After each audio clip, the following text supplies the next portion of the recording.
সর্বপ্রথম আল্লাহর নামটি মুখেতে না লই, আল্লাহর নামটি মুখে লইয়া জবান না খুলি বন্ধু হে। শুনেন শুনেন দেশবাসী, শুনেন দিয়া মন, কিছু কথা এখন আমি করিব বর্ণন। ময়মনসিংহ জেলায় বাড়ি, পোস্ট অফিস দ্বারায় বন্ধু হে। একটি কাহিনী বুঝি লেখছেন রফিক ভাই, সেই না কিছু কথা এখন তুলিয়া ধরে যায়। শুনবেন দিয়া দেশবাসী, মন দিয়া প্রাণ বন্ধু হে। ধারা 1 নং ওয়ার্ডে বুঝি আব্দুল সামাদ ভাই, আব্দুল সামাদ নামে বুঝি সকলে তো জানে, সেই নামে তো আব্দুল সামাদ মেম্বার প্রার্থী হয় বন্ধু হে। দুইটি নির্বাচনে করে আসিল, তৃতীয়ত নির্বাচনে প্রার্থী এবারও না হইল সে যে। শোনেন দেশবাসী বন্ধু হে। 1 নং ওয়ার্ডের বুডারগণ দড়ি হাতে পাই, এবার আব্দুল সামাদ বাইরে ভোটটা দিবেন হায় হে। অল্প বসে আসছে সবার আশায় বন্ধু হে। ধারে ধারে এই দুইটি নির্বাচন যায়, কেউই বুঝি তার নাই আশা শোনা দেন হাই।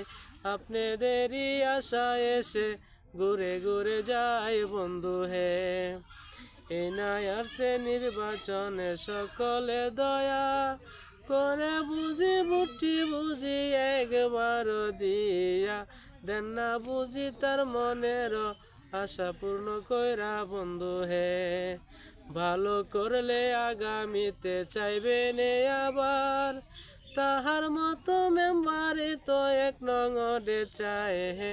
সম্মানজনক কাজ করিলে আবার চাইবেন ভাই বন্ধু হে। তারই জন্য আপনাদের কাছে একটি আশা, এক এক করে সবাই মিলে দেন না তারে বাসা। মনোবল পাইলে সেতে পার করিয়া দেন না বন্ধু হে। আপনাদেরই এক এক করে বুডেরই আশায় 16 সালে নির্বাচনে এবার এসে যায় হে। 21 সালের নির্বাচনে দ্বিতীয়টা পেয়ে বন্ধু হে। এইবার হলো তৃতীয়টা পাসিল এবার, সকলে তো দয়া করে দেন না যে এবার হে। একটি বুডের আশায় আসে বারে বারে বার বন্ধু হে। যদি এবার পাস করে সে ভালো কিছু করলে, সবারই তো পাশে থাকলে উন্নয়ন করিলে, আগামীতে চাইবেন তারে এই মিনতি করি বন্ধু হে। আমার আশা বড় আশায় আল্লাহর কাছে, একবার পাস হইলে পরে থাকবো সবার পাশে। এই কাহিনী লেখছেন আবার পাগলা হাসান মিয়া বন্ধু হে। থাকবো আমি কথা দিলাম সর্বসময় পাশে, যদি আপনারা নাই আমায় দয়া করে দিলে, তাহলে তো মনের আশা মনে তো রইবে বন্ধু হে।